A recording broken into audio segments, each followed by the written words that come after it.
एक जंगल में बहुत सारे जानवरों के साथ एक बुजुर्ग चीता भी रहता था। वो चीता जंगल में किसी पर भी भरोसा नहीं करता था। एक दिन चीता अपने आप से कहता है, सब के सब मेरे दुश्मन हैं, कोई मुझे देखना नहीं चाहता। बुजुर्ग होने की वजह से चीता अपने शिकार को धोखे से या तो किसी के सहारे बुलाकर मार डालता था। एक दिन चीता हिरन से कहता है, हिरन, मैं बुढ़ा हो गया हूँ और यहाँ से उठ भी नहीं पा रहा हूँ, तो क्या तुम मेरी मदद कर सकते हो? क्यों नहीं, बताइए क्या करना है? वहाँ पानी की बाल्टी रखी हुई है, मैं उसके पास नहीं जा सकता। क्या तुम मेरे लिए पानी ला सकते हो? हाँ हाँ, क्यों नहीं, मदद करना तो हमारा धर्म है। हिरन जैसे ही पानी लेकर चीते के करीब आता है, चीता उसे अपना शिकार बना लेता है। अगले दिन एक लोमड़ी वहाँ से गुजर रहा होता है। तब चीता उससे कहता है, अरे शियार भाई, कहाँ जा रहे हो? जरा इधर तो आओ। ये सुनकर, नहीं भाई नहीं, मैं आपके पास नहीं आऊँगा।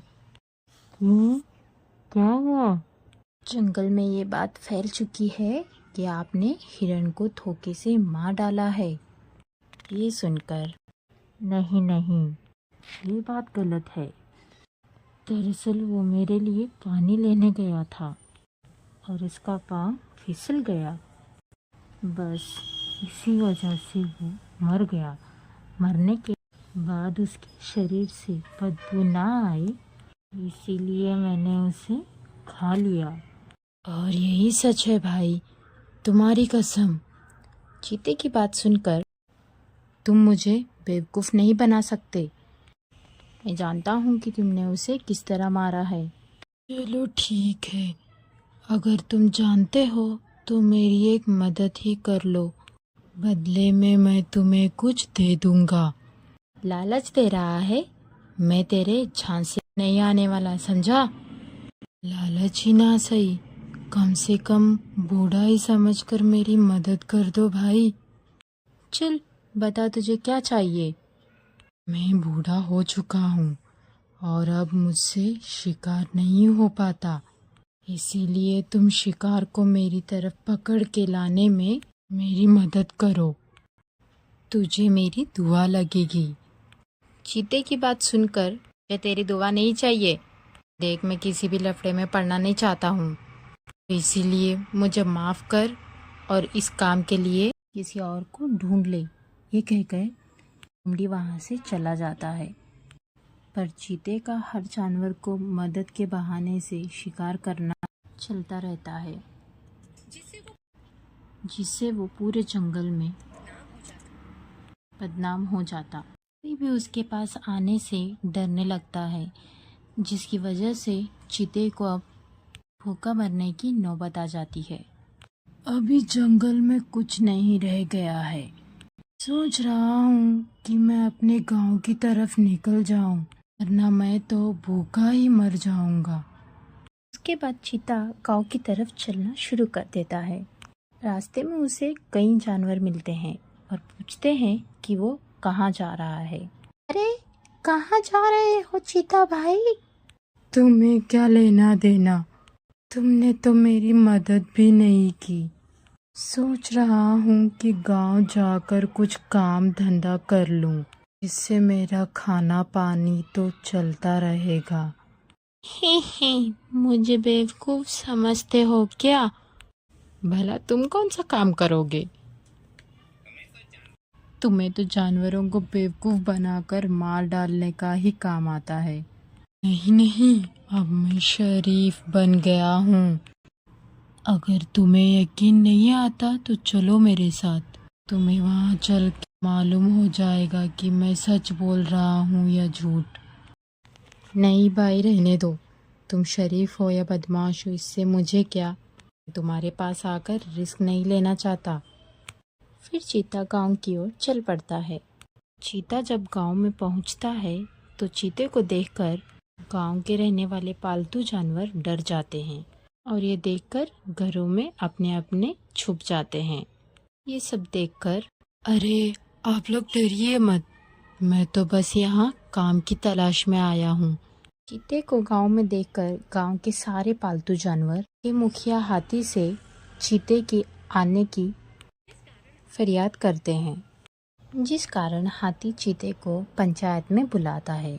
अरे क्या बात है चीता, इस गांव में कैसे आना हुआ तुम्हारा? मैं बहुत बूढ़ा हो गया हूँ और अब मैं जंगल में शिकार नहीं कर पाता, इसीलिए मैंने सोचा कि गांव की मांग लेता हूँ और अपना जीवन बसर कर देता हूँ। क्या तुम सही बोल रहे हो? अपनी मरी हुई माँ की कसम, मैं सच बोल रहा हूँ। प्रधान हाथी चीते की बेईमानी के बारे में नहीं जानता था, इसीलिए वो चीते को गांव में रखकर काम देने के लिए राजी हो गया। ठीक है, तुम यहाँ पर पहरेदारी का काम शुरू कर दो। हाथी जी, आपका बहुत बहुत धन्यवाद, अति उत्तम। ये तो आपने मुझे मेरे उम्र के लायक का काम बताया है। आप बेफिक्र हो जाइए, अब मैं अपने पूरे ईमानदारी के साथ अपना काम करूँगा। जानवरों के मुखिया हाथी ने चीते को गांव में रहने की परमिशन दी है। ये जानकर गांव के इंसानी मुखिया ने हाथी को पंचायत में बुलाया। हाथी, तुम्हारे अच्छे स्वभाव के कारण तुम जंगल और गांव दोनों जगह पर रह सकते हो। गांव के पालतू जानवरों ने तुम्हें मुखिया बनाया है।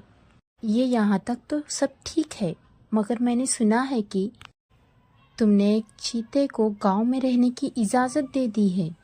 मुखिया जी, ये बात तो सच है। ये बात सच है तो ये बात बताओ कि कल अगर ये चीता हमारे गांव में किसी पालतू जानवर या किसी इंसान का शिकार करता है तो इसका जिम्मेदार कौन होगा? इसकी नौबत नहीं आएगी मुखिया जी, क्योंकि चीता बूढ़ा हो चुका है। वो जंगल में शिकार ना करने की वजह से ही वो यहाँ गांव में रहने के लिए आया है।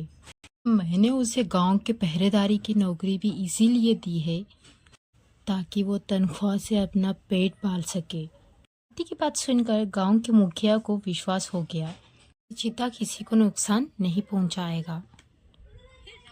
फिर रात के वक्त चीता ड्यूटी पर जाते वक्त सोचने लगा, किस्मत ने भी बड़ा अच्छा मौका दिया है मुझे, अब बैठे बैठे खाने को मिलेगा।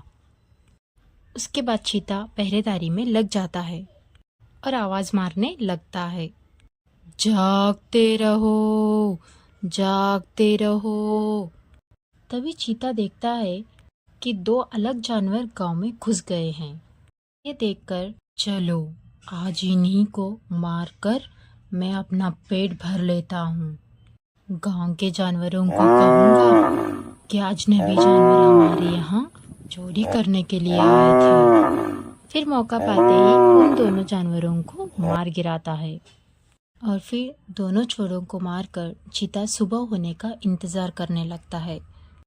मगर मरे हुए शिकार को देखकर चीते के मुंह में पानी आता है।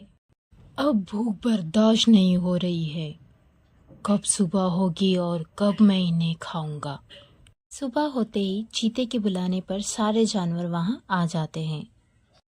ये देखिए हाथी जी, दो अजीब जानवर रात को हमारे गांव में घुसकर चोरी करने के लिए आए थे। मैंने इन्हें पकड़कर मार डाला। अब ये कभी भी दोबारा चोरी नहीं कर पाएंगे हमारे गांव में। ये सब सुनकर हाथी खुश हो जाता है। उसके बाद चीता धीमे धीमे गांव के जानवरों का भरोसा जीत लेता है। एक दिन गांव में हट्टे कट्टे भैंस को देखकर चीते के मुंह में पानी आ जाता है और रात में उसी भैंस को खाने का फैसला करता है। रात होते ही चीता अपनी चाल चल देता है। अरे भैंस भैया, क्या थोड़ा पानी मिलेगा? चौकीदार साहब, अरे आइए आइए, ये अंदर आइए, आपको पानी भी मिलेगा और चाय भी मिलेगी। चाय पानी कर कर जाइए। अरे चाय नहीं, मैं तो बस ऐसे ही घूम रहा था। सोचा कि एक बार आपसे मिलकर चलूं। हाँ हाँ, क्यों नहीं। आइए, मैं आपको पानी के लिए लेकर चलता हूँ। धन्यवाद। मुझे लगता है घर में कोई नहीं है ना? जी हाँ, पत्नी अपने मायके गई है और मैं अकेला ही हूँ। यहाँ तक कि अपना खाना पानी भी खुद ही करना पड़ता है। फिर मौका पाते ही चीता धोखे से भैंस को मार डालता है। सुबह होते ही उसकी पत्नी घर आती है और अपने पति को ना देखकर रोने लगती है। तभी हाथी वहां आकर बोलता है, क्या हुआ बहन, तुम रो क्यों रही हो?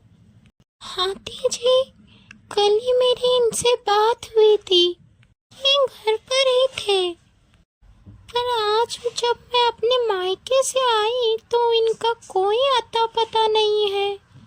ये सुनकर हाथी चीते को बुलाकर पूछता है, अरे चौकीदार, क्या तुमने इनकी भैंस को कहीं देखा है? जी हाँ, मैंने उनको रात को जंगल की ओर जाते हुए देखा था। मैंने उनसे पूछा भी कि इतनी रात को कहाँ जा रहे हैं, पर उन्होंने कुछ नहीं बताया। कहीं ऐसा तो नहीं कि जंगली जानवरों ने उन्हें जान से ही मार डाला हो? ये सुनकर भैंस की पत्नी और भी रोने लगती है। चौकीदार, देखो तुम इस तरह की बातें मत करो। जैसे ही भैंस की कोई खबर मिलती है ना, तो मुझे तुरंत सूचित करना। ठीक है प्रधान जी। हाथी के जाने के बाद चीता मन ही मन में सोचता है, यह हाथी अपने आप को समझता क्या है? हाँ, जब देखो तब ऑर्डर झाड़ता रहता है। कई दिन बीत जाने पर भी भैंस का आता पता नहीं चलता और धीरे धीरे चीता जानवरों के बीच भरोसेमंद हो जाता है और हाथी साहब से बड़ी रकम उधार लेता है और फिर उसको चुकाने का वादा करता है। कुछ समय बाद वो रकम चुकाने में असमर्थ हो जाता है। तब चीता सोचता है, अरे यार, हाथी से उधार तो ले लिया मगर उसे लौटा नहीं पाऊंगा। लगता है इसको भी रास्ते से हटाना ही पड़ेगा। कुछ दिन बाद हाथी चीते से वो रकम चुकाने के लिए कहता है, तो चीता उसे वो रकम देने से मना करता है। इस बात से हाथी बहुत गुस्सा हो जाता है और सबके सामने उसके ऊपर चिल्लाते हुए कहता है, तुझे रखकर मैंने बहुत बड़ी गलती की है। मुझे मेरे पैसे चाहिए। कौन से पैसे और क्या सबूत है आपके पास? मुखिया है तो इसका मतलब आप कुछ भी कहेंगे क्या? इनकी बहस सुनकर सारे पालतू जानवर वहां आ जाते हैं। देखो भाइयों, ये मुखिया जी मुझसे घूस मांग रहे हैं। कहते हैं कि गांव में रहना है ना तो घूस देनी ही पड़ेगी। ये झूठ बोल रहा है। मैंने घूस नहीं मांगी, मैं तो अपने पैसे मांग रहा था। जानवरों को समझ नहीं आ रहा होता है कि कौन सच कह रहा है। उसके बाद चीता फैसला करता है कि वो हाथी को भी भैंस की तरह मारकर खा जाएगा। उसके बाद रात होने पर अंधेरे में चीता हाथी पर हमला कर देता है। बड़ा शरीर होने की वजह से चीता हाथी को ज्यादा नुकसान नहीं कर पाता है और हाथी चिल्लाते हुए, बचाओ बचाओ, ये मुझे मार ही डालेगा, बचाओ। गांव के सारे जानवर मुखिया की चीख की आवाज सुनकर वहां पहुंच जाते हैं। इतने में चीता अंधेरे में कहीं छुप जाता है। भी कुत्ता कहता है, क्या हुआ मुखिया जी? किसी ने मुझे मारने की कोशिश की, पर अंधेरा होने की वजह से मैं उसे पहचान नहीं पाया और ना ही उसका चेहरा देख पाया। ये सुनकर, चौकीदार कहाँ पर है? हाँ हाँ, चौकीदार कहाँ है? अपना नाम सुनते ही चीता तुरंत ही सामने आ जाता है। आप लोगों ने मुझे याद किया क्या? तभी कुत्ते के साथ खड़ा हुआ गधा कहता है, अरे वॉचमैन, तुम आखिर थे कहाँ पर? हमारे मुखिया जी पर किसी ने हमला कर दिया था। ये क्या बात कर रहे हो? मेरे होते हुए उनके ऊपर किसी का हमला कर दिया है? तभी कुत्ते को चीते के नाखूनों में खून दिख जाता है। उस वक्त वो कुछ नहीं कहता, मगर रात के वक्त वह हाथी को अकेले में मिलता है। अगर बुरा ना मानो तो एक बात कहूँ मुखिया जी? बोलो। मुखिया जी, मैंने चीता के नाखून में खून देखा है। मुझे शक नहीं, यकीन है कि आपके ऊपर हमला चीते ने ही किया है। कुत्ते की बात पर गौर करते हुए हाथी ने चीते की हरकतों पर नजर रखना शुरू किया। आखिर एक रात को हाथी ने देखा कि चीता एक जानवर का शिकार करके खा रहा होता है। कुत्ते का शक सही निकला, चीता ही विलन है। मुझसे बहुत पाप हो गया, मैंने ही उसे पहचानने में गलती कर दी। ये तो बहुत बड़ा बेईमान निकला। इसको हम लोगों ने सम्मान दिया, रहने के लिए जगह भी दी, पर यह हमको ही मारकर खा रहा है।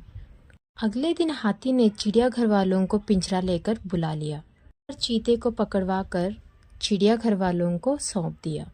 मुझे पता है कि तुमने ही मेरे ऊपर हमला किया था और गांव के जितने भी जानवर मारे गए हैं वो तुम्हारे ही हाथों मारे गए हैं। तुम्हारा बाहर रहना सभी जानवरों के लिए खतरनाक है, इसीलिए हम तुम्हें चिड़ियाघर वालों के हवाले कर रहे हैं। उसके बाद चीते को चिड़ियाघर वाले लेकर चले जाते हैं। इस तरह बेईमान चीते को उसके किए की सजा मिलती है। सुंदरवन के जंगलों में लीला लोमड़ी रहती थी। लीला लोमड़ी जिसकी जलेबी की दुकान थी। उसके हाथों की जलेबी का स्वाद इतना मशहूर था कि दूसरे जंगलों के सभी जानवर लीला लोमड़ी की जलेबी खाने आते थे। लेकिन उसकी कंजूसी से पूरा जंगल परेशान था। यहाँ तक कि उसका पति लोमड़मल, बेटा लल्लू और बेटी लज्जू, ये सभी उसकी कंजूसी से परेशान थे। बहन लीला, अरे लीला, ये बाहर बोर्ड लगा रखा है शुद्ध घी की जलेबी, लेकिन तू तो तीसी का तेल और तू तो पाम ऑयल में जलेबी बनाती है। अब कल तेरी जलेबी खाई तो मेरा पेट खराब हो गया। भाई जम्बू, तू तो रहने दे, तो गन्ने के खेत में जाकर गन्ना खा, गन्ना, उसी से तुम्हारा पेट खराब हुआ होगा। यही बात शुद्ध घी की तो मुझे सभी जानवरों का ख्याल रखना पड़ता है। दरवन के शेरू बब्बर के अलावा ऐसा कोई नहीं है जो शुद्ध घी बचा सके।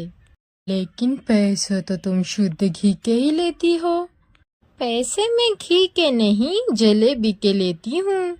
लोगों के पाचन शक्ति के अनुसार शुद्ध घी के तेलों के साथ इसमें मैं मिलाती हूँ और इसमें लोगों के पेट भी खराब नहीं होते और डॉक्टर के पैसे बच भी जाते हैं।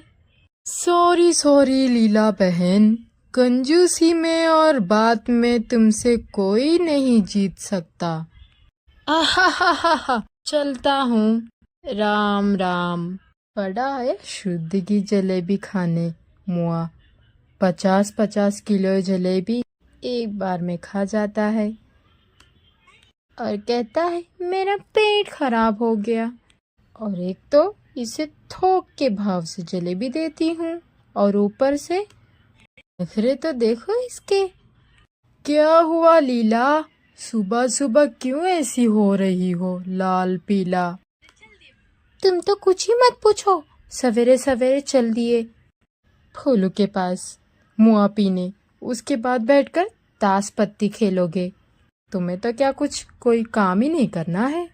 अरे अजगर करे ना चाकरी, पंछी करे ना काम, दास कबीरा कह गए सबका दाता राम।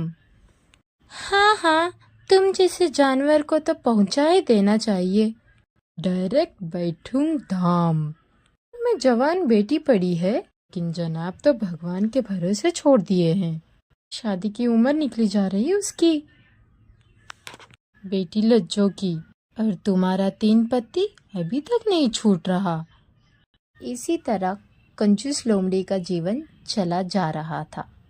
लज्जो के लिए जो भी रिश्ते आते थे वो लीला की कंजूसी देखकर भाग जाते थे। एक दिन भोलू भालू लीला को घर पर लज्जो को देखने के लिए कुछ मेहमान लेकर आया। लीजिए मेहमान, जलेबी तो आप लोग खा ही नहीं रहे हैं। अरे लीला, वो क्या है कि जलेबी में मक्खियाँ पड़ी थी, तो मैंने अभी निकाल कर फेंक दिया है। फिर भी ये लोग नहीं खा रहे हैं जलेबी। कोई बात नहीं, लेकिन पूछना तो हमारा फर्ज था ना लल्लू। बेटा, जलेबी यहाँ से ले जाओ और दुकान में रख दो। अरे बोलो भैया, आपने वो चींटियों और मक्खियों को कहाँ रखा है? चींटियों और मक्खियों को तो मैंने फेंक दिया, अब उसका क्या करोगे? अरे भाई, उसके भी तो ग्राहक हैं हमारे पास, मकड़ियाँ और छिपकलियों। उन्हें अपने स्वादिष्ट भोजन के लिए उन्हें खरीद कर ले जाते हैं। लीला भाभी, लगता है आप जैसे लोगों को कोई कहा जाता है कंजूस मक्खी चूस। क्या बोले? कुछ नहीं भाभी, कुछ नहीं। मैं तो बोल रहा था कि छिपकलियाँ बड़े चाव से मक्खी चूस कर खाती होगी। लीला लोमड़ी की कंजूसी की वजह से ये शादी भी टूट जाती है, लेकिन लीला अपनी कंजूसी नहीं छोड़ती। इसी तरह एक दिन कुछ चोर आधी रात को लीला के घर के अंदर घुसने का प्रयास करते हैं। तभी लीला लोमड़ी की आंख खुल जाती है। जी सुन रहे हो? क्या हुआ भगवान, आधी रात को भी सोने नहीं देती। सो जाओ, सुबह बात करेंगे। तुमसे तो बात करना ही बेकार है, महुआ पीकर नशे में खाली पीले सो रहते हो। अरे चोर जब सारी चोरी करके चले जाएंगे तब जाकर उठाती हूँ। अरे कौन है चोर, कैसी चोरी? ऐसे भी हम लोगों के पास क्या है जो कोई चोरी करेगा? अरे हमारे पास लाखों की संपत्ति है, तुम्हें क्या पता? अरे वो लोटे में मैंने मवे का शराब रखा था, रात में पानी समझकर पी गई क्या? क्या हर वक्त नशे में बड़बड़ाते रहते हो? लाखों रुपए जा रहे हैं और तुम नशे में बेसुध हो।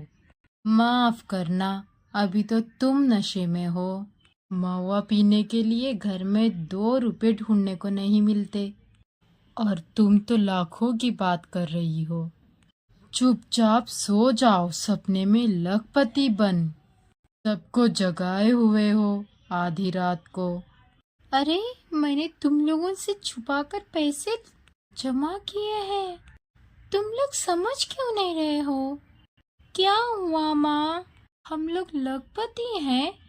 मैं आज तक अपने आप को गरीब का बेटा समझ रहा था।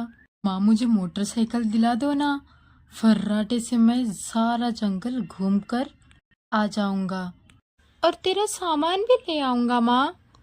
ए चुप, बाहर चोर सब सुन रहे होंगे तुम्हारा। हमारा सारा धन चुरा कर ले जाएंगे वो। वाह वाह मेरे लोमड़मल, पहली बार पते की बात की है तुमने। फिर चोर को गलतफहमी करने के लिए वो चिल्लाकर बोली, अरे लल्लू, मैं कह रही थी ना कि लज्जो होने वाली सास का नाम लखपति देवी है, और गहने बनाने के लिए फूटी कौड़ी भी नहीं है। मैंने कह दिया उससे कि लखपति देवी की जगह कौड़ी देवी नाम रख लो। अच्छा, तो तुम लखपति देवी की बात कर रही हो? और नहीं तो क्या, अगर मेरे पास लाख रुपए होते तो मैं मोटरसाइकिल नहीं खरीद लेती, और मुझे बाइक पे घूमना तो तुमसे ज़्यादा पसंद है। क्या माँ, ये बात पहले क्यों नहीं बताई तुमने माँ? तुम सच कह रही हो? बेवजह ये अपनी नींद खराब कर ली माँ। कम लखपति होने की वजह से हमारे पास तो कोई देखता भी नहीं। बाहर चोर इन लोगों की सारी बातें सुन लेते हैं। वो आपस में बात करते हैं कि ये कंजूस लीला जरूर रुपये रखी होगी। वो प्लान बनाते हैं कि हम इसको आज जांच करना ही होगा, और वो लोग खुसुर पुसुर करते हुए वहां से चले जाते हैं। थैंक गॉड, ये चोर चले गए। अब बताओ लीला, पैसे कहाँ रखे हैं? पैसे कैसे? अरे वो तो मैं मजाक कर रही थी।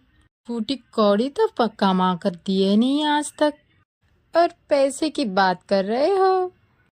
पैसे तो तुम रखी हो, लेकिन तुम जैसी कंजूस के लिए कौड़ी भी निकाल पाना मुश्किल है, जैसे कि लोहे के चने चबाने बराबर। सभी लोग सो जाने के बाद लीला ये सोच कर कि घर वाले को पैसे का पता चल गया है। वो 4 बजे सुबह कोने में पड़े हुए घड़े को उठाकर जमीन के अंदर से एक बक्से में भरे हुए कुछ रुपये निकालती और घर के पीछे एक पेड़ के नीचे बक्से को गाड़ देती है। और थोड़ी दूर पर चोर बैठे सब देख रहे होते हैं, और लीला के हटते ही वो बक्से में से पैसे निकाल लेते हैं और चोर लंपट हो जाते हैं। माँ, ये बरगद के नीचे गड्ढा किसने खोदा है? भगवान, मैं तो लूट गई, मैं तो बर्बाद हो गई। अरे मेरे जीवन की सारी कमाई चोर लूट कर चले गए। चुप रे, कल रात से तूने सबको परेशान किया हुआ है। घर में फूटी कौड़ी नहीं है और लाखों के रुपए लाकर रखे हुए हैं। अरे नहीं नहीं, तुम लोगों को नहीं पता, मैंने यहाँ पैसे रखे थे। अरे तुम क्यों झूठ बोल रही हो? कल रात को तो तुमने यही बोला था कि फूटी कौड़ी नहीं है हमारे पास। अब पैसे कहाँ से आ गए? हाँ माँ, पिताजी और भैया सही कह रहे हैं। कल रात ही तुमने एक कौड़ी भी नहीं है ये बात बोली थी। पैसे चोरी हो जाने के डर से लोमड़ी पागल हो जाती है। हे जीते जी, मेरे पास हाथी बहुत पैसा है। मेरे पास बहुत पैसा है। लगता है लज्जो की शादी न होने के कारण लीला पागल हो गई है।